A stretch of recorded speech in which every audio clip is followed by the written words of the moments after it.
I started just picking up freelance work through Upwork. I just started searching and seeing, and I had no idea what to charge for my hourly rate. I was like, well, this is what I was making, but it kind of morphed into other things. And it's actually how I got my first contract with Vivian. And so you just never know where opportunities are going to take you. I love that. Do you remember how much you were charging initially? I think initially I started around 5. One of the reasons why I'm thankful at this phase of my life that I can work remotely. So I have saved a ton of money, especially with gas prices being so high lately. I have saved a ton of money not commuting. I mean, my car is in the garage now most of the time. We're providing $5,000 to one nurse that shares her story, and that could pay off their car or pay for their car repairs or put it towards student loans. And you talked a little bit earlier about how do I feel about my career now as opposed to other times. And those are the things that Vivian, the fact that we're able to create an environment. We're just saying, nurses, share your stories. We want to hear about the impact you're having on your patients. We want to hear about the ways you're leading in your communities. And on top of it, based on those stories, one person's going to get an award on our Nurses Week coming up. What's up, guys? Jason here. Welcome back to the channel and our series, Nurses to Riches, The Road to Fire. In this episode, we're going to be speaking with someone who is a former pediatric ICU nurse and switched careers during COVID. She began to offer freelance services on Upwork, mostly to startup tech companies in the healthcare space, and was eventually picked up by Vivian, a company helping nurses find permanent and travel nursing jobs across the United States. This video is not sponsored by Vivian, but I wanted to bring this guest on the show so she could talk about her transition from the bedside to remote work. Oh, and did I mention that for National Nurses Week, Vivian is offering $5,000 to help one lucky nurse pay down their student debt. The link to the contest will be in the description. So, Rachel, tell us a little bit about yourself and what it is that you're currently doing for a living. I am currently working for Vivian Health. I am a senior clinician advocate with Vivian. We are a healthcare jobs marketplace, and a big focus of my work is creating an environment within our platform where nurses and other healthcare professionals can just jump in and be easily matched with jobs that match what they're looking for. That's really our true north, is the healthcare professional career journey. I mean, I am a nurse by trade. I started out at the bedside 2 decades ago, seems like yesterday, but it has flown by. I started out at the bedside in pediatric ICU, Children's Hospital of Philadelphia, and I moved around into different positions. I did some travel, and then I worked primarily for over a decade for one healthcare system and kind of traditionally moved up the ladder, so to speak. A lot of nurses, we do that. We have our traditional leadership tracks. I worked in quality, education, and then did some outpatient clinic stuff, primarily focused in the pediatric realm. Then when COVID hit, because I think a lot of us have a then when COVID hit ... story, right? Where we all kind of, maybe pivoted a little bit or started to ask ourselves, how does my work influence things on a larger level? And what's a good fit for me and where I'm at? And I had the opportunity in 2020 to move outside the healthcare system and start doing some contract work, using my skills in education and a little bit of operations to partner with innovators across the healthcare spectrum and startups. That was super challenging, and it pushed me outside of my comfort zone, but it really helped me understand more and more. We as nurses have this tremendous toolkit that we are using every day. And a lot of nurses say, well, I'm just a nurse, or I've only taken care of patients. And you got to literally preface that you've only, because there's this huge skill set that all of a sudden you can use to pivot into so many different ways to help our communities. So that has brought me to my role now with Vivian. And I look back and it's like, wow, this nursing journey that I started in thinking I was going to be taking care of, pediatric critically ill kids, and now where I've moved into kind of more of the tech world, it's been such a fun journey. So that's just kind of in a nutshell, so to speak, kind of the windy road I've taken recently. I think that's the beauty of nursing. The spectrum of career choices you can make within the nursing profession are just so wild and all over the place that nurses, when they're in school, most of them believe that all you can do is bedside nursing. And that's it for the rest of your life. But it's not true at all. Like, I've interviewed a nurse who works for Tesla. He was triaging Tesla employees. So whenever a Tesla employee would get sick at work or injured at work, he would triage them, and he would find out if they could get like a Band-Aid applied at work, or if they needed to be transferred to the emergency department. Because this facility in Fremont had, I think, like 20,000 employees. And every now and then you'd have somebody who would have a stroke or a heart attack at the workplace, right? So that's one of the people. I met a nurse who worked for Netflix as well. And, there's med spa nurses, there's nurses that do IV therapy. They're just all over the place. And to hear that you took a different route from where you were at the beginning, this is just so common in nursing now, especially after COVID. So, but I want to know, where did you start out? You said you went to school in Philadelphia. Were you born in Philadelphia? Well, I actually went to school in Baltimore at Johns Hopkins, and Okay. that was, where I started. It was my second degree. I am originally Um, from the West Coast, and I'm back there now. So again, definitely been a journey. I've definitely taken a road for sure. But my family had relocated. My parents had relocated to the East Coast, and so at the time when I graduated with my first degree, which was in biology, I love the sciences. I'm a very, um, you know, nerdy kind of person that likes to dig into all these little things when it comes to biology, and but wasn't quite sure like what do I do next. And so I had the opportunity, already being out there on the East Coast, to look at nursing schools up and down. Went into an accelerated program. That, for those that don't know, there's all sorts of programs now because with our nursing shortage, they want to get professionals back into nursing as as quickly and easily as possible. So I was able to do an accelerated program, which is intense. If anybody knows, it's like a short 14, 16 month. What's good about it is you don't have to go all the way back through a 4 year degree, but it's intense. I mean, it's full time.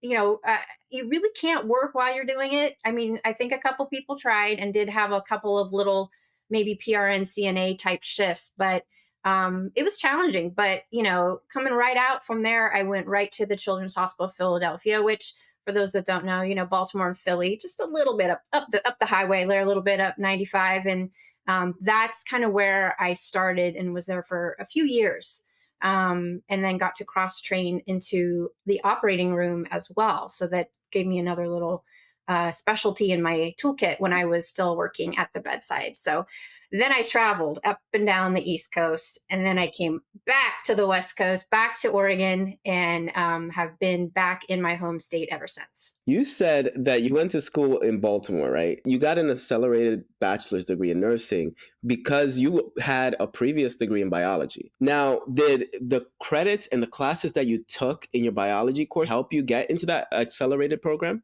Absolutely, because just like any other nursing program, the accelerated program has the prerequisites, right? Mhm. Which we all know and we all remember. A lot of our nursing prerequisites are pretty science heavy. So you got your anatomy and physiology, a little bit of chemistry. I already had all that. So the easy thing was for me, I didn't have to go back and do prerequisites for the accelerated because I already had them with my biology degree. Now, for some people, let's say you had a business degree or maybe like a communications degree, you wouldn't have the prerequisites for the accelerated, so you would have to at least make sure you had those courses.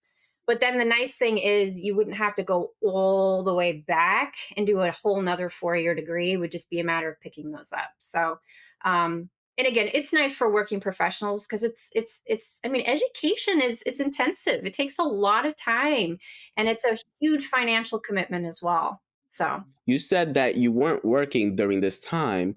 How were you funding your degree? well, thankfully, I had a supportive family who was able to help me, a little bit. But it was, and I did get some scholarships, but again, it was not cheap, and a big part of it was student loans, and that I think is the reality for a lot of us in nursing. Not just with a first degree, but anybody that wants to go back to be an NP. I mean, you got to go back and there's other nursing professions now that they're requiring doctorate degrees. And every single one of those degrees is, again, another big commitment. And student loans was a big part of how I was able to get my education.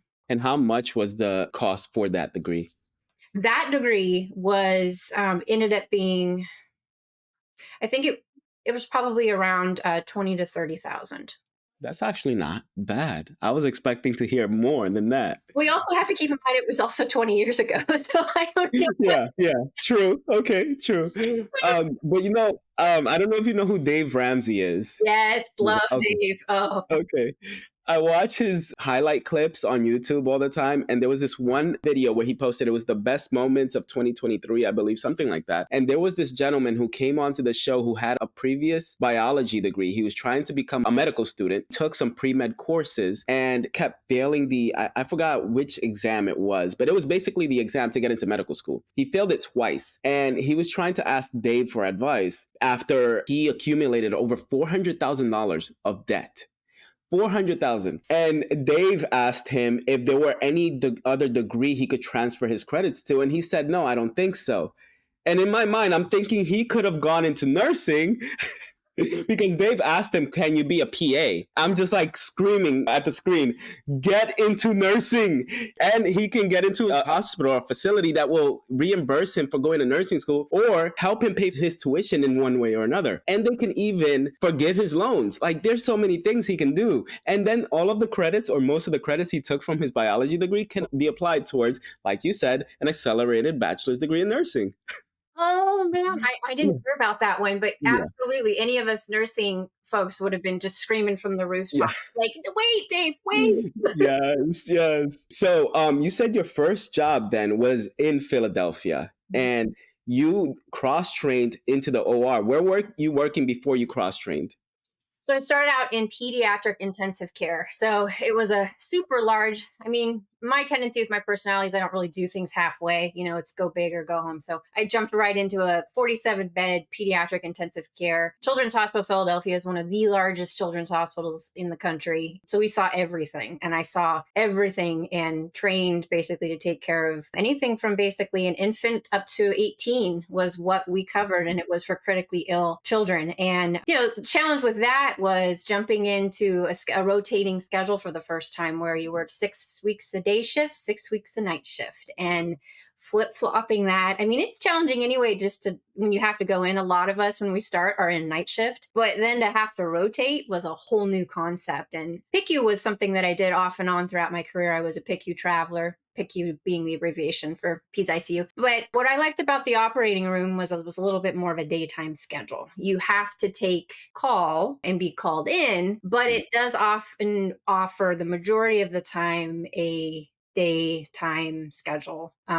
So for folks that, I mean, I know there's folks out there that are night owls that love the night shift and they're hardcore. But for me, it was, although I really enjoyed PICU, the schedule was super, super challenging.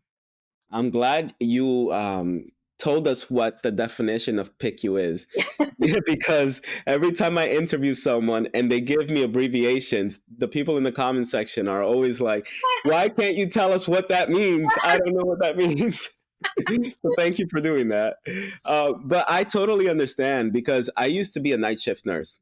And now I'm kind of like in between night shift and evening shift. I still consider it night shift because I work 6 p.m. to 2 a.m. So I'm leaving at 2 a.m. It's kind of weird. I only work 8 hour shifts, but it's a really weird template. But I feel it. Like I still feel it. Every time I come home, I end up going to sleep at like 3:30, 4 o'clock in the morning at the very earliest. So by the time I wake up, I feel exhausted. I feel like I've only gotten 4 or 5 hours of sleep on average. And I'm done, like I'm tired of working nights because it does take a toll on you over time. And for people to do that over decades, I don't understand. I don't understand how they do it. So we're going to get into Vivian, but I want to know the journey to get there. What did you do along the way? I also would like to know if you remember how much they paid you in those roles. You don't have to talk about the Vivian role, how much you get paid there, but I'd like to know along the way how much you got paid as well. Well, yeah, and also keeping in mind time, time that's lapsed, Yeah, I adjusting, know. adjusting for inflation, so to speak, right? Yeah, Right. Which we won't talk about inflation, right? yeah. That's a whole nother podcast with me. Lots of Oh, time. I talk about it all the time. Okay, lots of time. But when I first started out as a new grad nurse, it was $27 an hour in Philly. Now that was, that didn't count all the diffs that you get, differentials. Yeah. Again, it's night shift, which you work off shifts. You can get decent $5, $6 an hour. Plus, if it's a holiday, you're looking at maybe a little bit extra, which helps. the pay isn't always everything, right? But when I moved into a permanent role, I traveled for a little bit, and I didn't travel necessarily for the money. I traveled just for new experiences, which I think we see a lot with nurses that want to start traveling. Is it's sometimes it isn't all about, we saw huge money coming around in COVID, but things are starting to get back to normal, what we would call more normal. You'll still see those large strike salaries that come up, but it's starting to get more back to a normal volume and closer to what we would consider normal travel. But when I took a permanent job moving from the north down to the south, where the pay is vastly different for nurses, I had to work nights just to get the differential to maintain, with the because the cost of living wasn't necessarily averaged out there. So there's still a huge discrepancy out there depending on where you live as far as what you get paid. So in my journey, sometimes the type of jobs I took and the shifts were just to maintain, based on the cost of living. Yeah. I've noticed that many of the nurses that I work with, even so, right now I work in Sacramento, California, but I used to work in New York, Manhattan, New York. And even when I was in New York, we had a lot of nurses that would come from Florida because they said that they had, let's say, 40 to $80,000 worth of student debt, and working in Florida would take them basically their entire lives to pay that off. And instead, they chose to just move to New York, pick up a lot of overtime, and pay it off much faster because the cost of living, if they lived outside of New York City, was very similar to what it was in Florida. Mm. Uh, and then here, where I work in Sacramento, California, you probably know this already, but Northern California nurses get paid a lot more than they do in other parts of California and definitely other parts of the country. So when we moved out here, we made sure that we chose to live in a low cost of living area, which is Sacramento is relatively low cost of living compared to the other cities in California.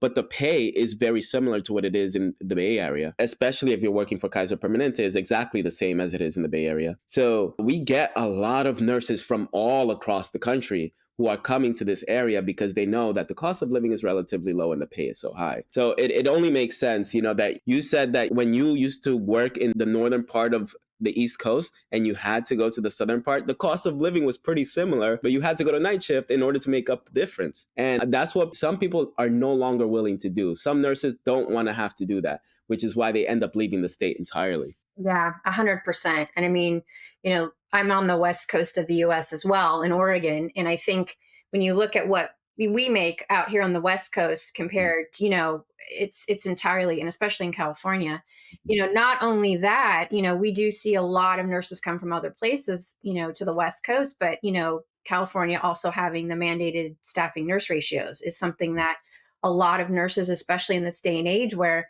we want to make sure, I mean, we're trained right to be advocates and to be able to provide safe care to our patients. And they want to make sure that they're in an environment that helps promote that. And so I think we see a lot of influx also for nurses knowing that I can come, I can work in California. And now Oregon, actually, Oregon has legislature has now passed that as well, which they're starting to put into effect this year.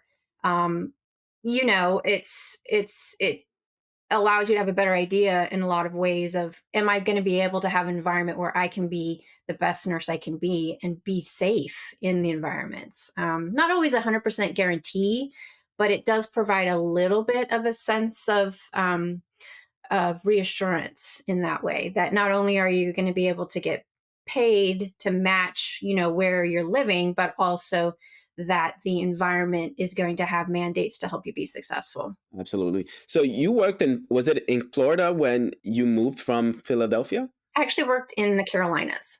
So, Yeah, yeah, okay. couple travel assignments. I was in the Raleigh, Durham area, worked at UNC Chapel Hill, even though I was a Duke fan. Don't hate me out there, folks, even though and then I went to Charleston, South Carolina, which is such a beautiful place to live, and traveled there a little bit and ended up loving it and staying there for a while as a permanent. But I mean, vast pay difference between South Carolina and again, when I was in the pediatric intensive care, had to do full nights because there was a good $7, $8 an hour shift differential, which adds up fast when you're Yeah. looking at working, working on a full time role. Yeah. And then did you do travel nursing at any point in those years? Yeah, that was when I traveled, was right in there Mhm. because it was the easiest way, right, to kind of, kind of scope out an area, scope out a Yeah. hospital. I mean, that's one thing I don't think a lot of people realize about. There's been so much focus on, well, nurses just do travel for the money. That's not Mhm. always the case. Yeah.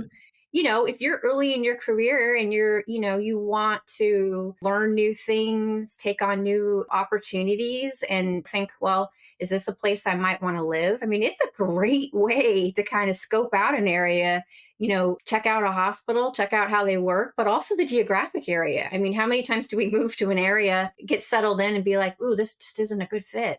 And so I think that's one overlooked thing about travel that's a super huge asset for us as nurses.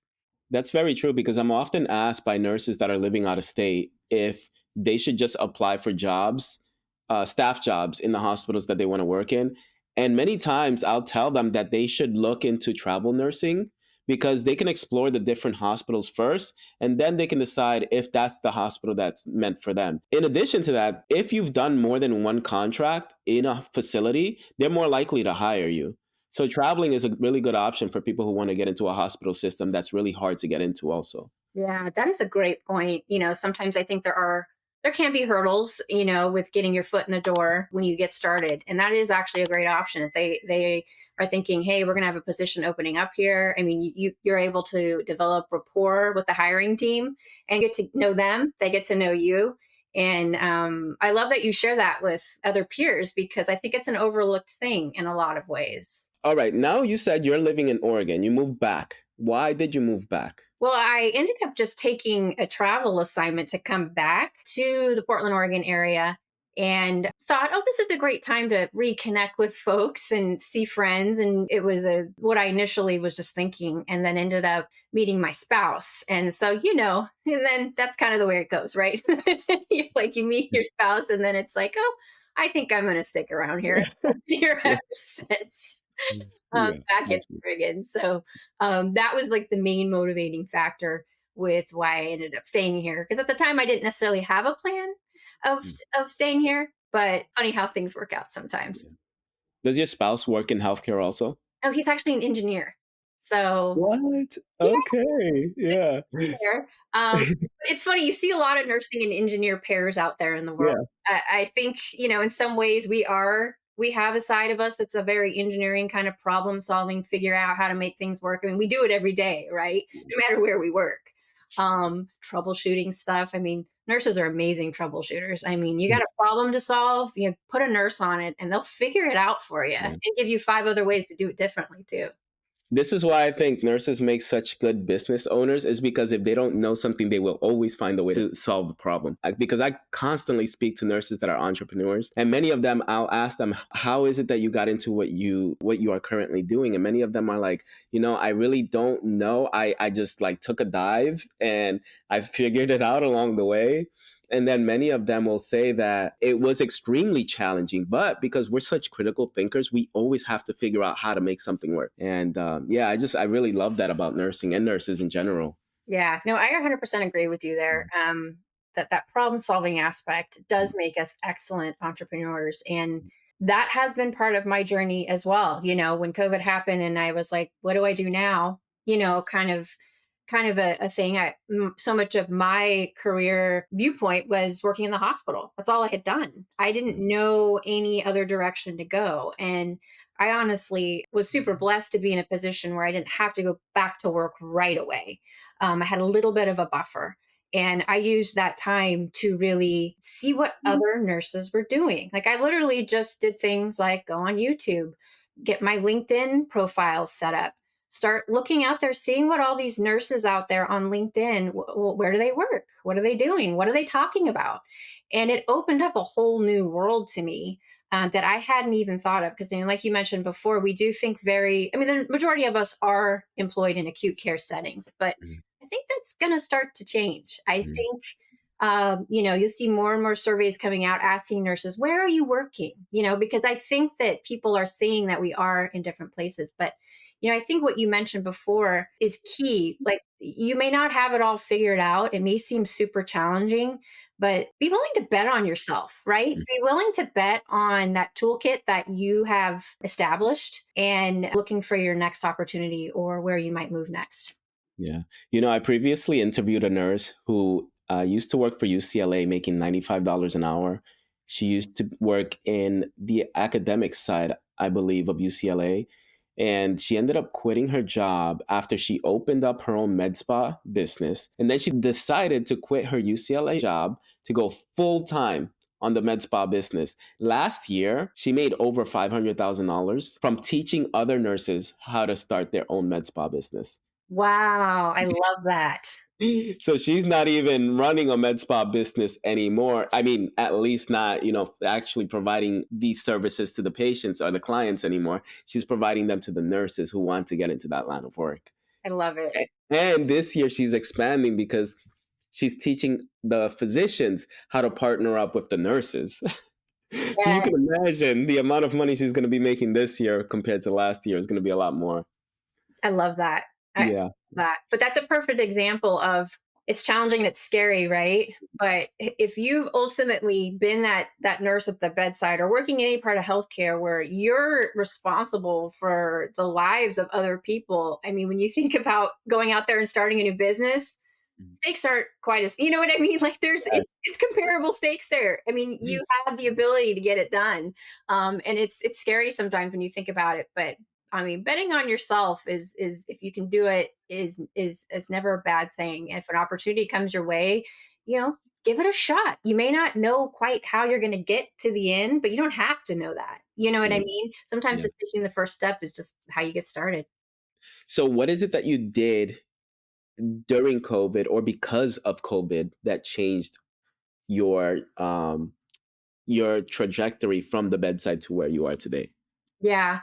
Well, I mentioned kind of a little bit of the work that I wasn't at that phase. I was, kind of feeling a little bit burnt out. Of course, COVID was hard in many ways. This was at the very beginning, of course. And, you know, it made all of us look at healthcare and shine the light on a lot of cracks in the surface that were hard to look at. And I really, when I thought about, my values, I really wanted to change the way I worked and didn't see myself at that phase going back to just another, full-time job, maybe in leadership or something of the like in a hospital system. I wanted to be able to be more involved in innovation, and have opportunities to drive that from outside the system.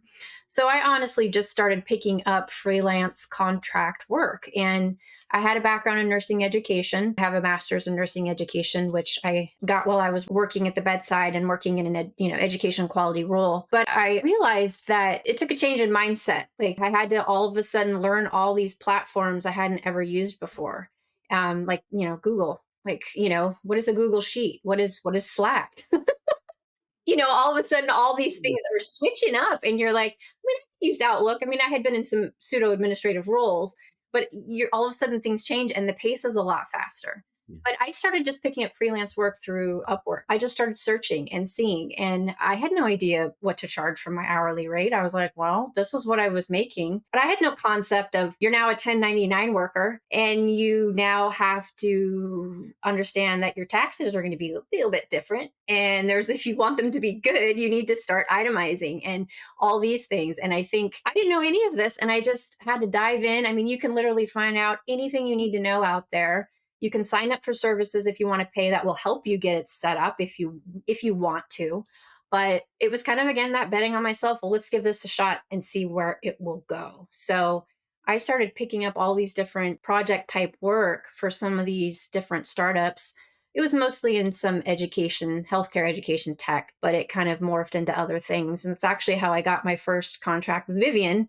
And so you just never know where opportunities are going to take you, right? And now it's brought me to now where I'm in a full-time role with them. So it's funny how that has evolved and changed. But it started with asking myself, how do I want to work?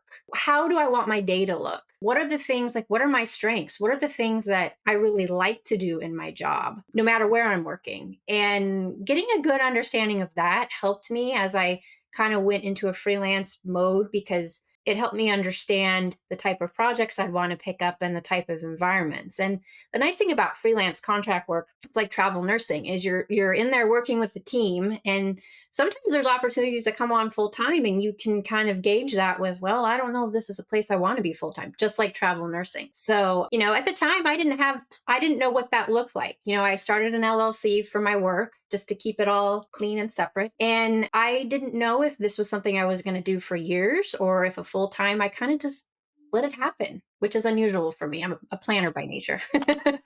Mm. So yeah, so that's kind of been how that has evolved. You are the first nurse that I've interviewed who has done freelance work on Upwork or any other, freelance website. So I'd like to dive a little bit deeper on that, because I am 100% sure that most, if not all of my viewers want to know, what was the thought process for you of what were you going to initially charge to the point where you got more comfortable charging more? The tricky thing about this is there really isn't a formula, right? I mean, for me, when I started, I went into it of, I just went on to, because I didn't even know, what am I even offering? Like, I know my skill sets, but what is the service that I am offering? And that's, I think, a super challenging thing if you're just out there picking up projects, because if it's a business, you're going to focus it more on, what's my addressable market. But when you're freelancing, you're just picking stuff up as it comes. It's challenging. So at the time, I had heard about Upwork from some friends that were programmers, which it's a lot more common in the tech, if you're a programmer, software engineer, to pick up, jobs that way. But I had said, okay, what's that all about, this Upwork thing? So I just went in there and played around with it and figured it out. I'm like, oh, they have job postings. Okay, I can do that. I know what a job posting is. And looking at the way it ran and just figuring it out, I had to set up a profile, looking at, what types of jobs are out there on the platform, because it's going to completely vary, right? I mean, people are posting whatever their needs are at that time. So there's no consistent thing that you're going to be able to see on there that, okay, I can say this is only what I focus on. So I started just finding jobs at the time that were kind of more segmented in more of the education field, since I had a background in that. And there seemed like there was a lot of different people that needed assistance with healthcare content work. Um, and I started doing a little bit of the nurse writing. There's a lot of nurse writers out there. I discovered I am not a nurse writer. I can put together a content piece or a plan, but the writing piece, it's not my bag of chips. It really isn't. I've got colleagues that are amazing at it. But I tried it and I was like, oh, okay. I did the short project and I was done. But learning the difference between, okay, if somebody's going to offer me a fixed rate, how many hours do I think that that's going to, if they say, okay, this is $500 for this project, looking at the project and starting to understand, how long is this realistically going to take me, you know? And if this project is going to take me, an hour, that might be pretty good. But then understanding that, okay, you send it to them, there's going to be a feedback back and forth. So that's more time. And honestly, I didn't figure that out until I did it. And it was challenging, because I was like, oh, okay, so I thought I was getting $300, but I've spent 10 hours on it. So let's do the math. That's 30 hour. That's $30 an hour. Okay. That's before tax. That's before your taxes.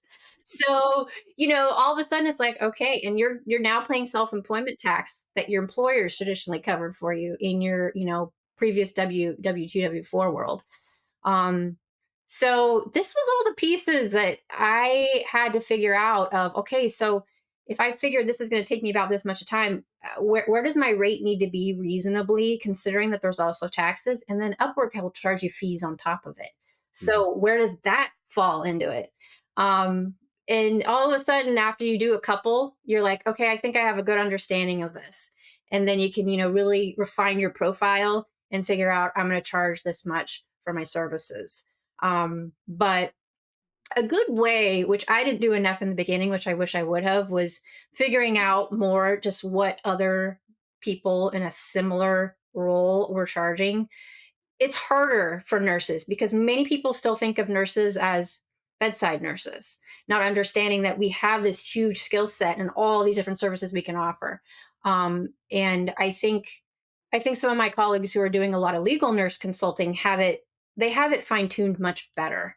But in all these other things, it's like it's hard to know where are you gonna, if I price myself too high, nobody's gonna want my services. But if I do it too low, I'm going to be working for pennies. So balancing act. But I wish in the beginning I had done more research and used that as kind of my barometer rather than just kind of taking it as it came. But yeah, that's kind of how that one worked.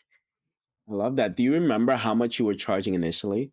It was around, I think initially I started around 40 or $45 per hour, which, it just all depends. If you sign a contract at that, but then you get really good at the work that you're doing for them, and all of a sudden, something you bill for an hour, but it really only takes you 45 minutes. I mean, you can get really, really good and refined, but I haven't done anything on there for a while, but I eventually did bump it up to 50. But that was about what I was charging for a lot of the like content work that I was doing. I was doing a lot of NCLEX prep. As we all know, the NCLEX shifted the way they test. They're doing a lot more critical thinking now. So I did a lot of that work initially. And so the freedom part of it was very, very nice. And that's something I think we always want to touch on is sometimes the amount of money you make does not always equal. I mean, we got to pay our bills, right? But it doesn't always equal the satisfaction or level of freedom you might have as well. Oh, I 100% agree with that because I used to, when I lived in New York, me and my wife, we worked in New York, we lived in New York. I used to work over 40, 45 hours a week, average. That was the average. And I was working night shift. I think I made $106,000 at most with all of the overtime that I used to work. And then we moved to California, and now I'm working 20 hours a week. Actually, last year I worked 16 hours a week. Yeah. And I made $115,000 last year working less, but the amount of time that I get to spend with my family, my kids, I'd rather just do that. Settle with what I can, enough to pay the bills, Yeah. so that I can spend more time with my family and my kids. 100%. I mean, 100%. And I think that's something else that I think COVID, has taught a lot of us is, where do we want to focus our energies at, and if you have the ability, you can figure out, and this was something I had to also figure out with contract work is this going to be worth it to get the extra $800 this month, but maybe I can take a week off and go see, family or participate in an event or just have downtime where I just don't work. Because that's something else when you all of a sudden move into a contract role or contract freelance type of area, you don't get PTO anymore. So you have to budget for that as well.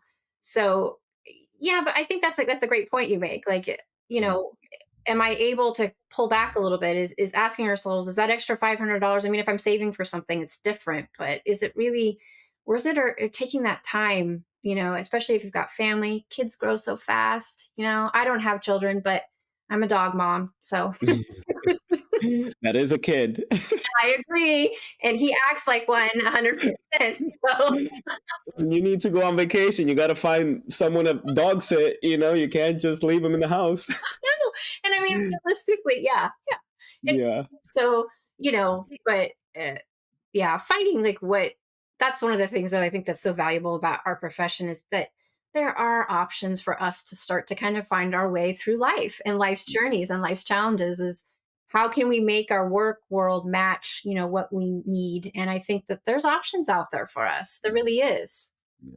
So through Upwork, well, first of all, why did you choose Upwork out of all the freelance websites? There's so many others out there, including like Fiverr. Fiverr is another one of them. Yeah. Why Upwork?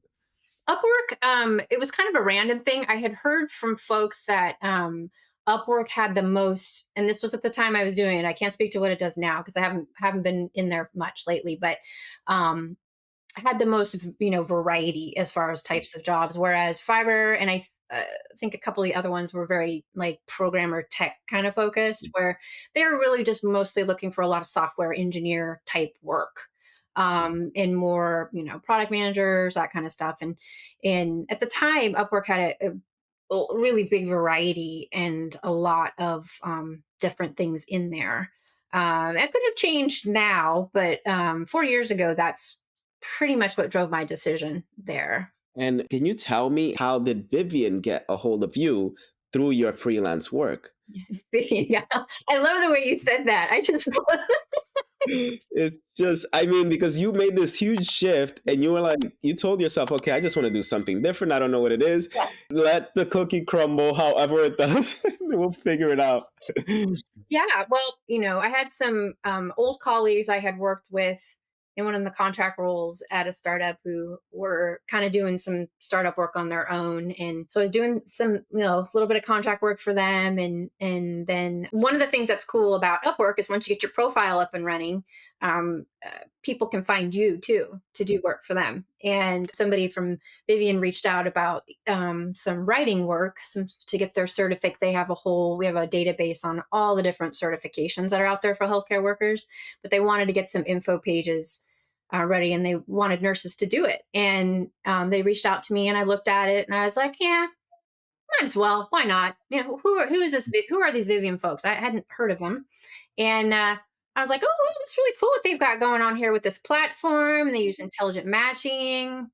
I loved their mission and the focus on healthcare professionals. So I just kind of jumped in. Like I just said, okay, let's just give it a shot. So I started doing that writing project work, which was a short-term project. And then they actually opened up another opportunity for nurses, which was this at the time called nurse concierge position, where we were actively, and these are just for the permanent, I work on the permanent staff side of the business, not the travel side. We have a couple of different verticals, but they wanted nurses to be screening the candidates. And when the candidates applied, they go to a phone call to talk with our team. And I thought, okay, why not? Again, I was very much in this like, learning mode, telling myself, take advantage of an opportunity if you think it sounds interesting and just give it a shot. Like you said, let's see however the cookie crumbles. And so I started doing that work, and it was on a contract basis. And then they gave me the opportunity to move into full time eventually, and it's led me to where I am now. So I've been with them for about over 2 years now.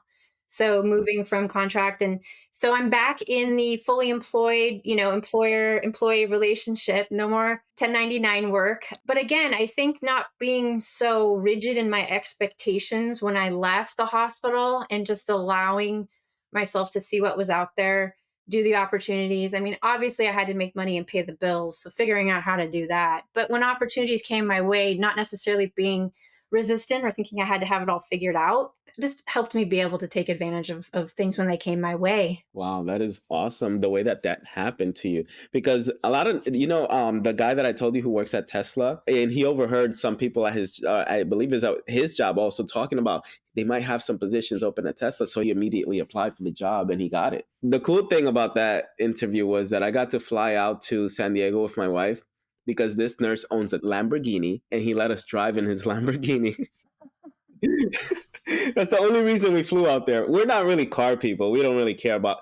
In fact, I should mention we spent like $72,000 on our car, and I have to talk about this. I'm gonna make a video just about this Yeah. because I don't understand how people spend so much money on cars. I don't know how much you spent on your car, but this is just coming from me. Okay, we spent $72,000 on a Volvo XC90 back in 2017. Hmm.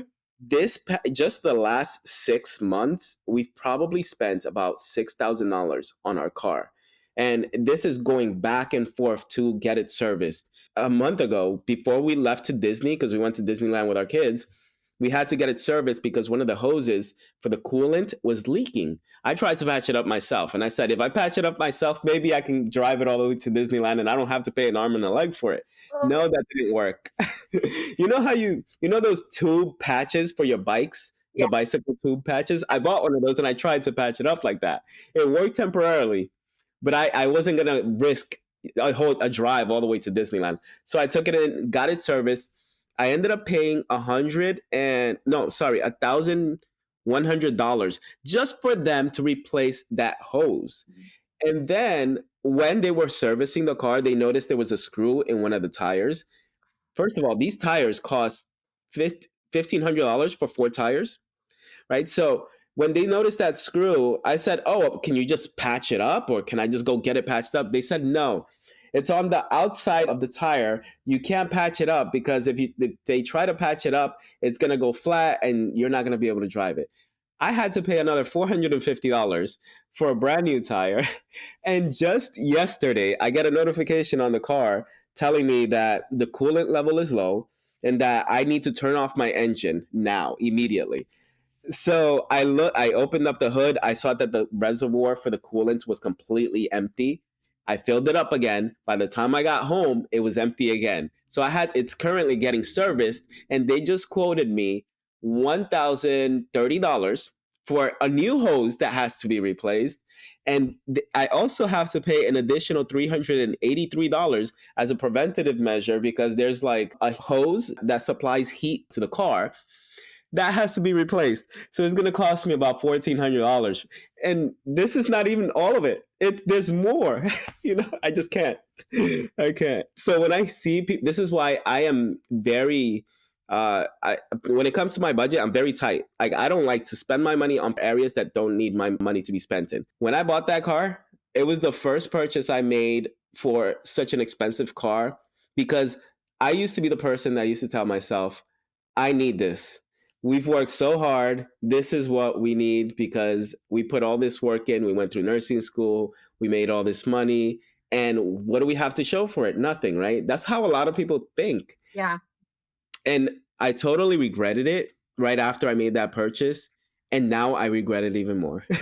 Well, yeah. Well, I mean, and you start listening to Dave Ramsey, as you mentioned, and Dave likes to smack us all upside the head when we do stuff Yeah. like that. I mean, we've all done it.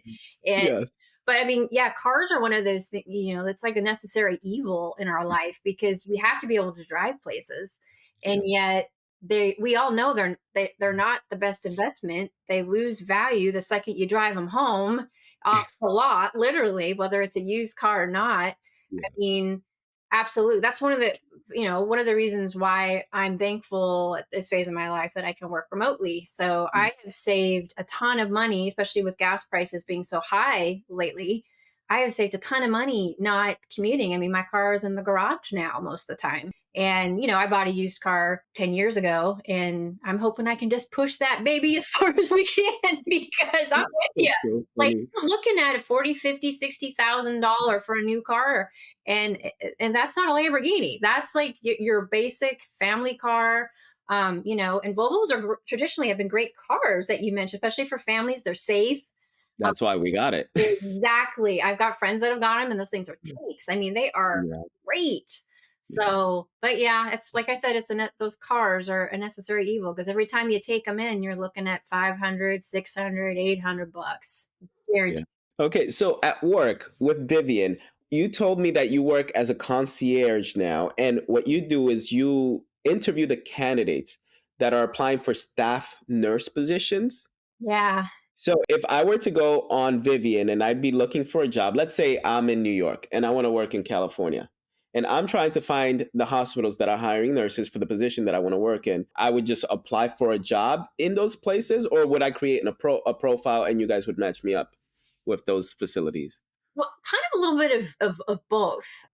My role started primarily as the person doing all the screenings, and now I've kind of moved into a role of where I'm kind of overseeing more of the operations and the nurses who are doing a lot of the phone screenings. But the cool thing about Vivian is a little bit about of both. You go in, if you're brand new, you go in and you get to set up your profile. And you think of your profile, it's like similar to what we do with LinkedIn, right? It's your showcase window to the employers out there. This is who I am, this is my experience, this is what I'm looking for. And you get that set up. It's great. You can put your updated resume in there. It's all ready to go. And then when you see in the background, we do have machine learning, intelligent matching that will help match up based on what you've put in there. But you can also manually search based on your preferences. So, yeah, if you're in the New York City area and you're like, well, what hospitals right now are hiring for, like my background, for pediatric ICU? How much are they paying? What does that look like? And we also have in depth job descriptions as well as the location, like a little map. So you know exactly where the hospital is located, as well as we have been rolling out more and more reviews of the hospital. So, focusing in on these things that are important to nurses, I'm very much involved in the day to day understanding of the product, the updates, and making sure that the product we create works for our healthcare professionals, especially our colleagues in nursing. So it's cool. There's an app you can download, or you can do it from your desktop if you're just sitting there, watching YouTube and you want to search on the side, or you can pull it up on your a little app on your tablet or phone. Like I said, if you're sitting there waiting at the doctor's office or something like that, waiting in line, you can easily search. And that's the beauty of it is you can cater it to what you're looking for as a nurse. If you're like urgent and you want to know everything that's out there, you can set up your profile, you can get notifications going, send me all the jobs in this area, or hey, I might move to South Carolina. What type of jobs are in that area? You can also tailor it. I work with the permanent side, but you can also look for travel jobs as well. So if you're not sure and you want to know both, you can search for both at the same time and it will show you both if you want to weigh them side. Because how nice is it to be able to just do a side by side comparison of things? Because sometimes we have too many options, right? Is it difficult for a new grad to find a job through Vivian? We do, with some of our clients, have some new grad positions on there. It varies depending on the facility. So we do have some new graduates, and those will show new graduates. Or the job description itself may show that no experience is required. But the majority of the clients we work for have very structured residencies, as we are seeing more and more for new grads, which is really how it should be. We should have a good we all know nursing school doesn't prepare you 100% to be ready to go. So we do have new graduate or residencies posted. Those usually ebb and flow because they usually run quarterly.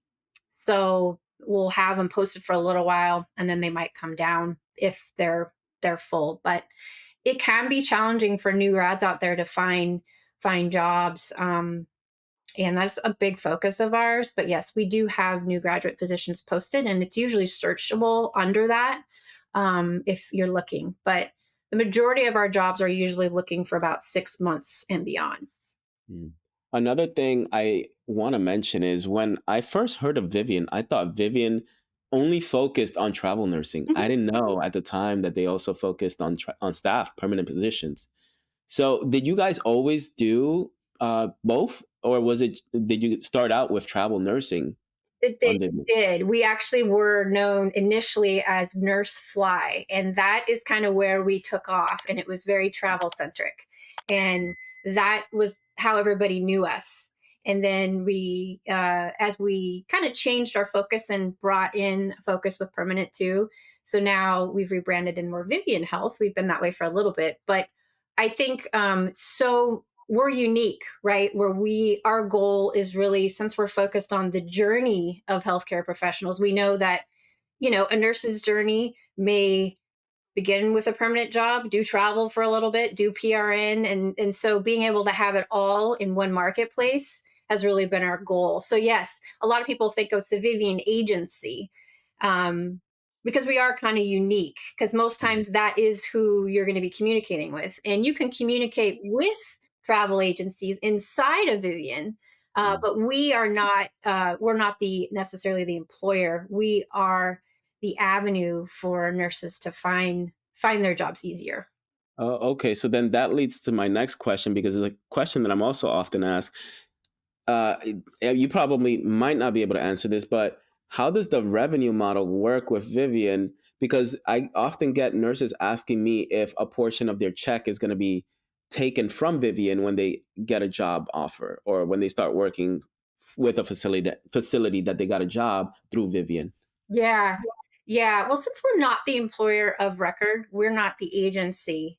Um, Mm, we're not focused at all on the nurse's pay. mm, Just like if I was going to go take a travel contract with a travel agency, they're my employer, not the hospital. So that's since Vivian's not the employer, we're merely the avenue. We're not doing like what a travel agency would do, where we might say, okay, well, we're your employer, so we kind of control the paychecks, so to speak. Vivian does not control the nurse's paychecks, so to speak. Got it. Yeah. It's almost like kayak.com, where you just type in, Yes. okay, and you guys are the kayak of the nursing field. Yes, that's a great. I never thought about kayak. I've Yeah. done search for flights, so Yeah. many times. But yes, absolutely. Or like a Google Flights, like you're Yes. using this as a tool to help you assimilate all this Yeah. information out there, and it to be your one-stop shop. Yeah. But you're not. Yeah, you're absolutely right. You're not like Google Flights or kayak. You're not necessarily saying, okay, here you go. I'm paying you for my flight because kayak's running your flight for you. No, kayak's just helping you find your flight on United or whatever. Yeah. Now I know you can't badmouth your employer, but I like you to compare your level of satisfaction as a bedside nurse to your level of satisfaction now with Vivian. Well, considering I worked a lot of different places, I think that I can safely say, as a whole, and definitely comment on that. I think as a whole, now that I have a better, when you first start nursing, we talked a little bit about this. You're just trying to land that. You're trying to get through nursing school, pass the boards, land that first job, get started, survive your first year, and you're not always focused on, okay, like I mentioned, how do you want to work? What are my strengths? What are the things that bring me joy in my job? And I think you learn that as you go. So I had times at the bedside where I was very satisfied with the work that I was doing. But now that it's evolved and I have a better idea of what my strengths are, I love building things. I love being involved with innovation. I love the ability working with Vivian to be focused on the things that matter to nurses and affect nursing on a larger scale. I think that that's huge. And I love the fact that we're just 100% focused on what the healthcare professionals are looking for in their job journey. And sometimes, when you're working in the hospital, you don't always feel that necessarily, especially if you're working for a big organization, right? You feel like, what's my impact? Maybe it's not, maybe I'm not, which I totally disagree with. I think that any time you're affecting somebody's life, the impact is immeasurable, but that's just the way I think about it. But I would say what I love about my career now with Vivian is being able to be a part of a super talented group of people who are innovative and always asking, how do we better serve our healthcare professionals, including nurses? And you don't always get those opportunities. So I would say at this phase, I'm probably the most satisfied with my career that I have been in a long time. I love hearing that. So we've spoken about the side of Vivian that will help nurses who are looking to find a job, whether that's a permanent job as a staff nurse or a travel nursing job. But I have a huge portion of my audience who would love to know how they can get into a position like yours, or to get a remote position with Vivian, or any kind of job with Vivian, the organization. What kind of things do you think Vivian is looking for in a potential candidate that would increase their chances of getting hired? Well, I think, even thinking broader than Vivian itself, but companies like Vivian, right? Like what are the skill sets that nurses need? What are the types of things they need to do to prepare themselves to move their employment if that's what they want that's what they're interested in. And I think one of the biggest things is taking a look at nurses that are in similar roles and figuring out what are the skills that they've acquired along the way. It's not always going back to school. I mean, we talked a little bit about student loans. They are one of the largest sources of consumer debt. It's not always applicable to go back to school, but maybe at the bedside, you have a big project coming up, or maybe there's changes that you see that are up and coming in that something you could lead. Maybe there's an opportunity to partner with people in the organization and learn a new skill. There is a lot of stuff going on in hospitals at the point of care, so keeping an eye open for opportunities for you to pick up more skills is what will help you in your next opportunity. I know there's a lot of companies at different levels of tech that are springing up all the time in healthcare, but I think the skill sets that are transferable are things like leading projects, understanding how technology is influencing the way we give care. Don't be afraid to learn about that. There's a lot of buzz right now going around about AI and how that's going to take over. Don't be afraid of it. Just learn about it. figuring out how is it coming into my sphere? How would it affect me? How does it work? Like I said, you don't have to go back and get, a 4-year degree in software engineering, but understanding as a nurse, how would that affect me? And as you start to broaden your mindset and start to take on different responsibilities, those are the skills that help you become marketable outside of the hospital setting. When I started, I had no idea it would lead to where I am now. But when I had opportunities to take on a project, maybe work on a documentation thing with our new EHR, I worked a lot with Epic, as I know a lot of us have and do currently. But how does that affect the nurses? How does that affect our workflow? I've had colleagues who have moved into tech from that connection where they started working a lot in informatics and understanding how that works. But I think understanding how businesses function in the tech world is very, very, very helpful if you're interested at all in moving into kind of a similar environment to where I worked. Now, there's plenty of other types of remote jobs that are still very clinical focused. We are seeing a huge rise in telehealth. Case management is a big one. Utilization management. A lot of times those jobs want experience, but you could start by getting a case management or utilization management job in the system you're already working for. And once you get some experience there under your belt, a lot of these companies are hiring nurses for remote. Seems more and more of them want utilization management or case management, but there are a lot of remote opportunities that way. Because I talk to a lot of nurses every day who are like, I want to work more and more into a hybrid type remote environment. And so doing some research about what are the industries that hire nurses remote. There's all sorts of blogs and articles that so many of our nurse writer colleagues have written on these aspects. Some of them even have remote postings of just remote jobs. So searching that is and seeing what are some of the job description requirements that these companies require kind of helps you understand, okay, this is a skill set I need to acquire if this is a job I want to do. So you said that you work remotely. Is that full-time remote? I do. I work full time remote. We are a distributed company all Mhm. over the country. We even have some workers overseas as well. And so, yeah, I get to work full time remote with a team all over the place, and I love it. It's great. So if you wanted to take a vacation to, like, I don't know, the Caribbean, but you just happened to bring your laptop while you were supposed to be at work, could you do that? Yes, but Okay. yeah, I could. And that's another piece of it. Depending on your employer, if you get a job that's remote, clarifying because some of them are strict. If the job I'm working in doesn't require me to have an R, I'm not working in a clinical aspect. So that's one thing nurses do need to keep in mind. If you're doing anything with patients in a clinical aspect and you go and, oh, I'm going to, go to Florida for 2 weeks and go sit on the beach, but if you're doing something clinical and you don't have a Florida license, oops, you can't do that in the same way. But if you're working in a more of a business or operations or something role and you happen to also be a nurse, you can have that flexibility, which is nice sometimes. But it's also important to sometimes just take the time off. you know, And yeah. yeah. So how many weeks of vacation do they give you with Vivian?